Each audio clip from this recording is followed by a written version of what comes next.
Ok, éternel, nous bénissons le nom de l'Éternel, notre Dieu. Ça fait un bail, 2 semaines, peut-être 3, que nous n'avons pas envoyé la prédication. Mais aujourd'hui, nous voudrons partager avec vous. Laissons-nous prier. Tendre Père, que ta volonté soit faite. Laisse que cette parole que tu nous as donnée, ô Dieu, entre dans le cœur de tout un chacun et produise des fruits. Par la puissance du Saint-Esprit, et c'est là au nom de Jésus. Amen. Bien-aimés, aujourd'hui, il est dans mon cœur un sujet très pertinent que je voudrais partager avec vous. Et ce sujet concerne que ta volonté soit faite. Ce sera notre thème d'aujourd'hui que nous voudrons partager. Que ta volonté soit faite. Quand est-ce que cela a été dit? Et par qui? Le Seigneur Jésus, quand nous le lisons dans Luc 22, à partir du 39e verset jusqu'au même au 43e, laisse-moi le lire avec vous. Après être sorti, il alla, selon sa coutume, à la montagne des Oliviers. Ses disciples le suivirent.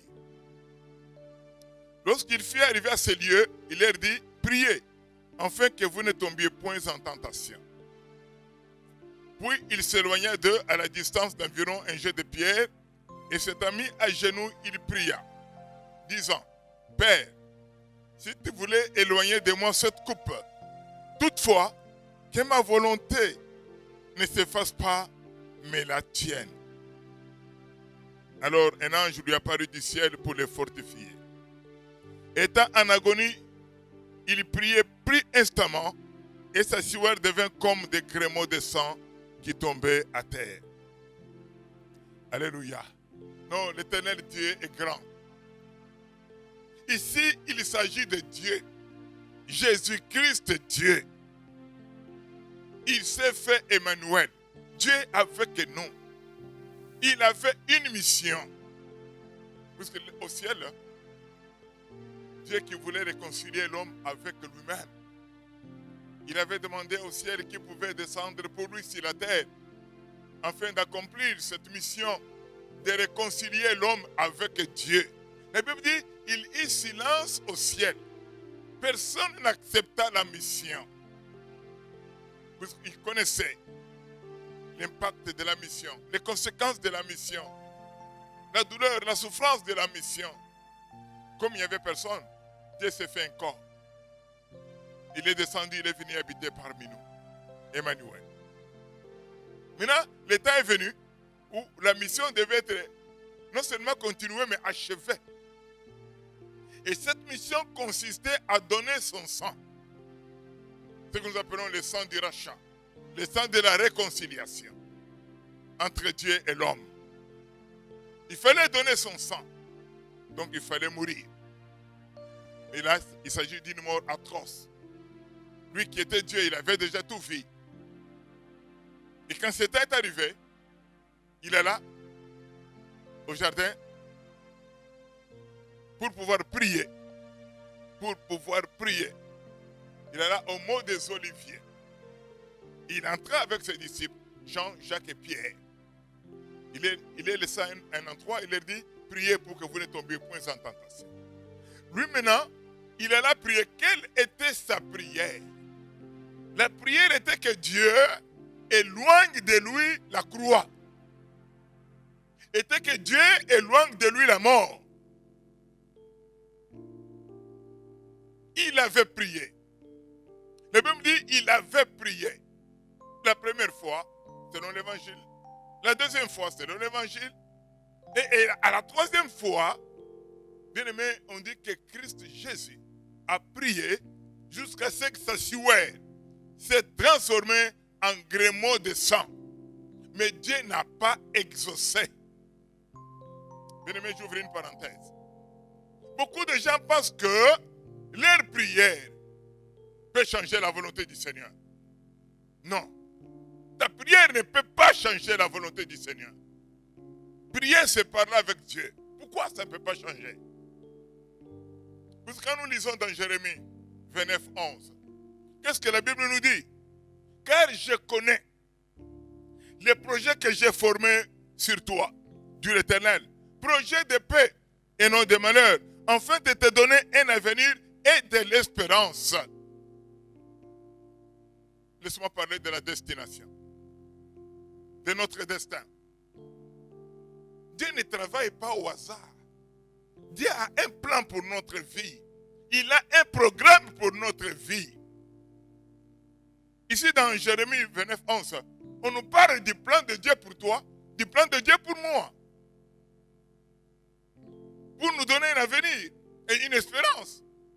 Donc, ta prière ne peut pas changer la volonté de Dieu pour toi, sur toi. Ce que Dieu t'a destiné, ce que Dieu a voulu que tu sois, ta prière ne le changera pas. Écoutez l'histoire de Joseph. Un visionnaire, un rêveur.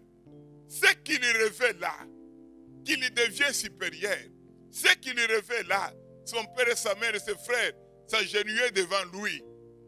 On l'a appelé rêveur.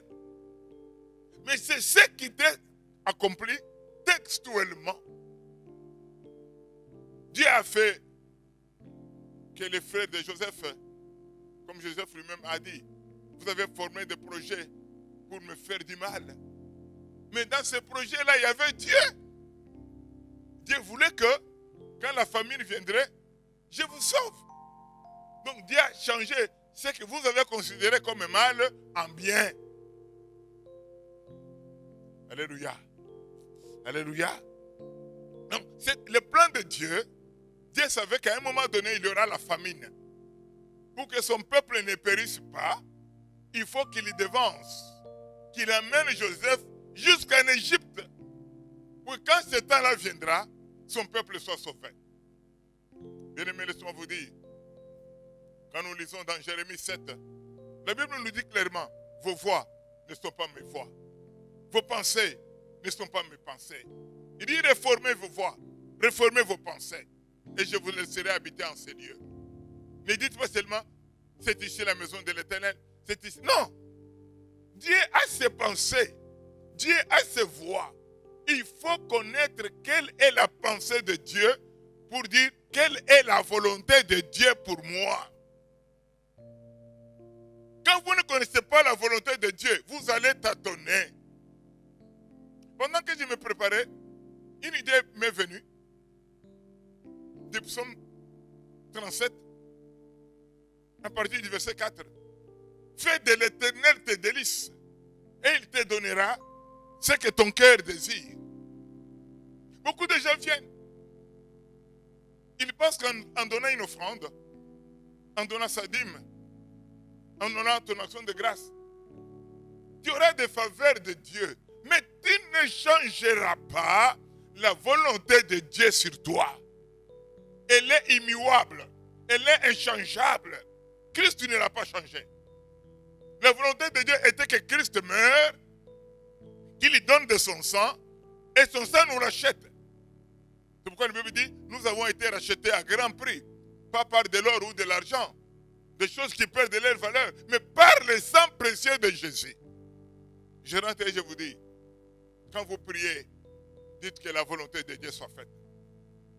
Bien-aimés dans le Seigneur, la volonté de Dieu, que ce soit dans votre mariage, dans votre ministère, elle peut être différente de ce que toi tu désires. Elle peut être différente de ce que toi tu préfères. Tu peux t'imaginer pour le mariage un homme grand, fort, riche. Mais la volonté de Dieu n'est pas dans cet homme-là. Elle peut être dans un homme court, pauvre. Mais cet homme-là, avec le temps tu comprendras, c'est lui qui te ramènera dans le royaume. C'est là où tu seras heureux. Et tu ne te disputeras pas cet homme avec les gens. Il sera à toi et à toi seul. C'est pourquoi Jacques dit, dans Jacques 4, même pour vous qui voyagez, même pour vous qui allez faire du commerce, dites ici Dieu le veut. Dans ce que Dieu le veut là, ça veut dire chercher quelle est la volonté parfaite de Dieu. Elle est différente de la volonté permissive. Seigneur, permet que Seigneur autorise que ça, ce sont des volontés permissives. Il faut la volonté parfaite de Dieu. Et c'est cela qui est très bon. Et beaucoup de gens n'aiment pas la volonté parfaite. Ils aiment la volonté qui cadre avec leurs désirs, avec leurs penchants. Non! Christ a prié. S'il y a au moins quelqu'un qui a prié, c'est lui. Et il a bien prié.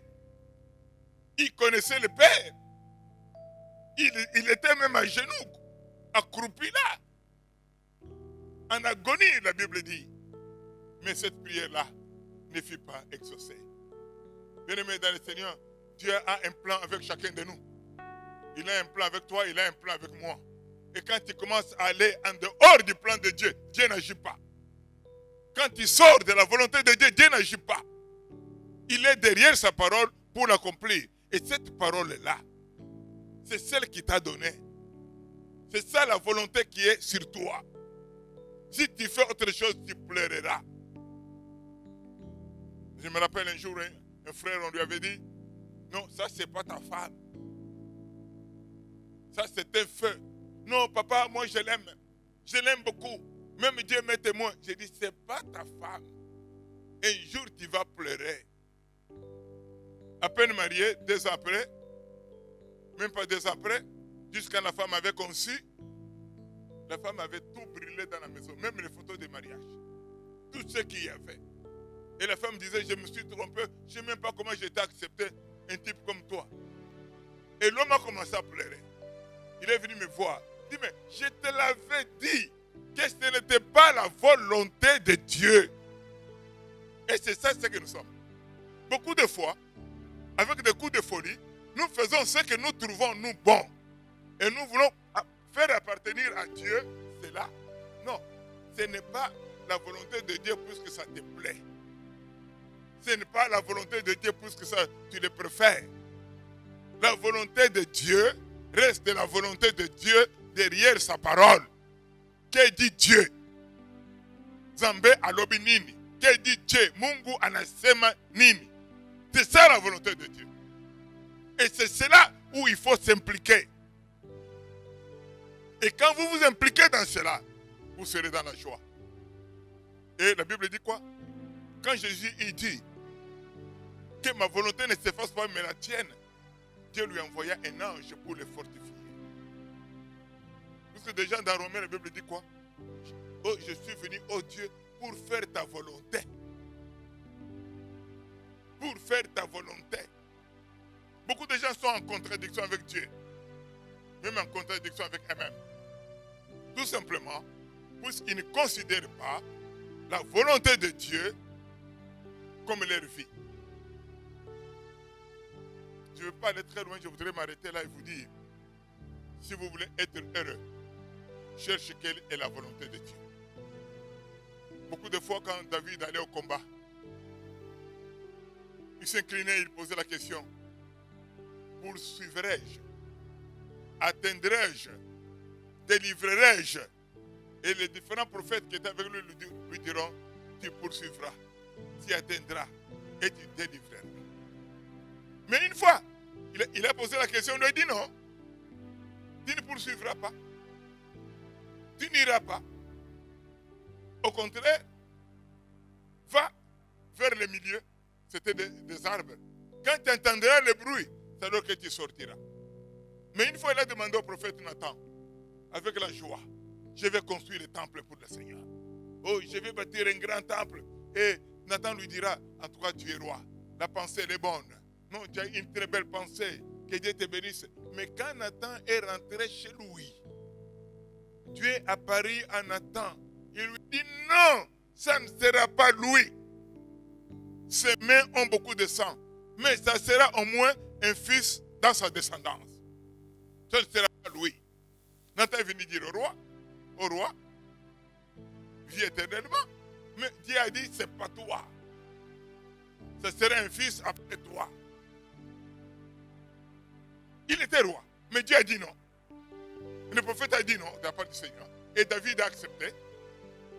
Vous voyez que le temple de Jérusalem fut construit par Salomon et non par David. Mais au moins, il a tenu le moyen qu'il avait laissé à son fils pour bâtir l'autel, le temple de l'Éternel. Acceptez. Quand ce n'est pas la volonté de Dieu, acceptez d'arrêter. Quand ce n'est pas la volonté de Dieu, acceptez d'arrêter. Mais quand c'est la volonté de Dieu, poursuivez. Et vous atteindrez et vous délivrerez. C'est ce que la Bible me dit. Que Dieu vous bénisse. Vous qui allez comprendre cette parole. Que Dieu vous bénisse. Vous qui allez écouter cette prédication. Nous sommes nous-mêmes un exemple vivant. Il y a des endroits où nous avons voulu partir. Je voulais aller prêcher à Moanda. On m'avait appelé pour aller prêcher à Moanda pendant que j'étais à Kisangani. Dieu me dit, tu n'iras pas. À cause. J'ai dit, merci Seigneur. J'appellerai le pasteur de Moanda pour dire, voilà, voici ce que Dieu m'a dit. Il m'a pensé que Dieu t'a dit, c'est ça la vérité. Je ne suis pas correct avec Dieu. Ah, Dieu connaît aujourd'hui, connaît demain et après-demain. Dieu connaît que là, tu peux aller rencontrer la mort. Dieu connaît que là, tu peux aller rencontrer la faillite. Dieu connaît que là, tu vas aller rencontrer la bénédiction. Donc, dans tout ce que nous faisons, et même dans nos prières, quand nous déterminons, disons, Seigneur, que ta volonté soit faite. Et quand nous connaissons la volonté du Seigneur, accrochons-nous à cette volonté-là. Si tu agis en dehors de la volonté, tu n'auras rien. Si tu n'accomplis pas la volonté, tu n'auras rien. Si tu abandonnes la volonté de Dieu, tu n'auras rien. Que Dieu te soutienne et qu'il me soutienne aussi. Au nom de Jésus. Amen.